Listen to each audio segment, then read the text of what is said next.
8 saint സ്ഥലമുണ്ട് നമ്മളെ. അതും ബിൽഡിംഗ് സൈറ്റുമാണ്.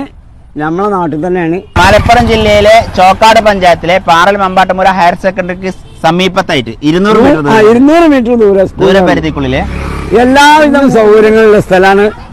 റബ്ബറൈസിന്റെ വക്കാണ്. തൊട്ടടുത്ത് കട റൂമുകൾ ചെയ്യാൻ പറ്റുന്ന ബിൽഡിംഗ് സൈറ്റാണ്. കടകളുണ്ട് ഇവിടെ. ഇതിന് പാർട്ടി ചോദിക്കുന്നത് 2 ലക്ഷം രൂപയാണ്. അതും കച്ചവടം നിലക്ക് എന്തെങ്കിലുമൊക്കെ നീക്കുവൊക്കെ ചെയ്യും. നോക്കൂ നിങ്ങള് അടിപൊളിയായിട്ട്. ഇനി കോട്ടേഴ്സ് ആണ് കോട്ടേഴ്സ് ഉണ്ടാക്കാം, ബിൽഡിംഗ് ആണ് ബിൽഡിംഗ് ഉണ്ടാക്കാം, നിങ്ങൾക്ക് ഇഷ്ടമുള്ള എന്തും ഉണ്ടാക്കാം. അതായത് വിറ്റാ പോണ മുതലാണ് റബ്ബറൈസിന് ചാരി. റബ്ബറൈസർ ഫ്രണ്ടേജ് 13 മീറ്റർ ആണ്. 13 മീറ്റർ സൈഡിലും റോഡാണ്. അവിടെ നമുക്ക് ഏകദേശം 23 മീറ്റർ ആ സൈഡ് 2 സൈഡ് റോഡാണ്. താഴെ സൈഡില് 2.5 ചോദിക്കുന്നത്. എന്തെങ്കിലും കമ്മിയാക്കി നിങ്ങൾക്ക് വാങ്ങിത്തരും ചെയ്യും. നന്ദി, നമസ്കാരം. നെക്സ്റ്റ് സുബൈർ ബാബു റിയൽ എസ്റ്റേറ്റിലൂടെ വിൽക്കാൻ ഏൽപ്പിച്ച ഈ പ്രോപ്പർട്ടി കൂടി കച്ചവടം നടന്ന വിവരം വളരെ സന്തോഷപൂർവ്വം അറിയിക്കുന്നു. നമ്മുടെ വീഡിയോ കണ്ട എല്ലാവർക്കും നന്ദി. ഷെയർ ചെയ്യണേ.